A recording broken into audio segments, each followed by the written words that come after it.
Israel और Hamas का युद्ध जारी है। इस युद्ध के शुरू होने के दिन से लेकर अब तक हम इस युद्ध की अपडेट आपको दे रहे हैं। तमाम इस्लामी संगठनों ने इजराइल के खिलाफ मोर्चा खोल दिया है।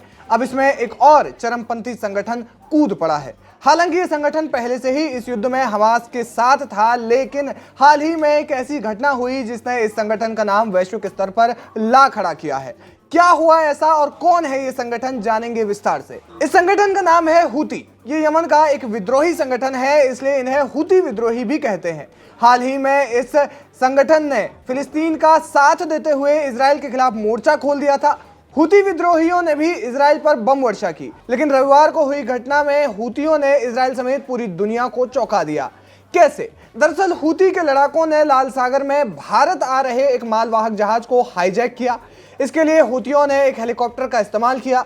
हेलीकॉप्टर से वे जहाज में उतरे और फिर जहाज में मौजूद क्रू को बंधक बनाते हुए इसे अपने कब्जे में ले लिया। बताया जा रहा है कि जहाज का इजराइल से कनेक्शन है और इसी वजह से हूतियों ने इसे अगवा किया था। हालांकि इजराइल के प्रधानमंत्री बेंजामिन नेतन्याहू ने इस बात का खंडन करते हुए कहा कि इजराइल का स्वामित्व एक ब्रिटिश कंपनी के पास है और इसे जापानियों द्वारा संचालित किया जाता है। जहाज के चालक दल के 25 सदस्यों में भी कोई भी इजरायली नहीं है। यह मालवाहक जहाज तुर्की से भारत आ रहा था। इस जहाज को अगवा करने से पहले ही हूतियों ने इजराइल के खिलाफ मोर्चा खोला है और उन्होंने कहा था कि वे लाल सागर और बाब अल मंडेब जल डमरू मध्य में इजरायली जहाजों को निशाना बना सकते हैं और ये कोशिश भी वही थी। अब जानते हैं कि कौन है हूती विद्रोही। हूती यमन का एक विद्रोही संगठन है जिसे हमास और हिजबुल्लाह की तरह ही ईरान का भी समर्थन मिला हुआ है।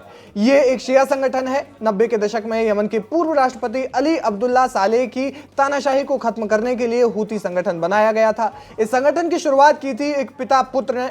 बद्र अल दीन अल हूती पिता थे जो एक प्रभावशाली मौलवी माने जाते थे और उनके बेटे का नाम हुसैन हूती था। एक समय में इस संगठन ने यमन में शासन किया था। हालांकि बाद में वे सत्ता से बेदखल हो गए। कहा जाता है कि यह संगठन नेक इरादों के लिए शुरू हुआ था, लेकिन बाद में ये सरकार के खिलाफ हो गया था और सरकार के खिलाफ ही इसने मोर्चा खोल दिया।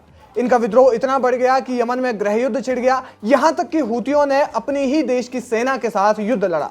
साल 2014 में उन्होंने यमन की राजधानी सना पर कब्जा कर लिया और अब भी यमन के कई इलाकों में उनका नियंत्रण है। कहा जाता है कि साल 2004 में यमन की सरकार ने बद्र अल दीन अल हूती के खिलाफ गिरफ्तारी का वारंट जारी किया, जिसके बाद हूती लोगों में सरकार के खिलाफ गुस्सा बैठ गया। ये गुस्सा बढ़ा और इसी बीच सरकार ने हूतियों के खिलाफ सादा में बड़ा आंदोलन छेड़ दिया। इसी के बाद यमन में गृह युद्ध शुरू हुआ और साल 2014 से यमन में गृह युद्ध अपने चरम पर है। भारत के साथ भी उनके संबंध कुछ खासे अच्छे नहीं हैं और भारत ने यमन में अपनी यात्राएं भी बंद कर रखी है। फिलहाल यात्रा पर भारत ने यमन की ओर यात्रा पर भी बैन लगा रखा है। इस खबर पर जो भी आपकी राय है हमें कमेंट करके जरूर बताएं। वीके न्यूज, राष्ट्र के नाम।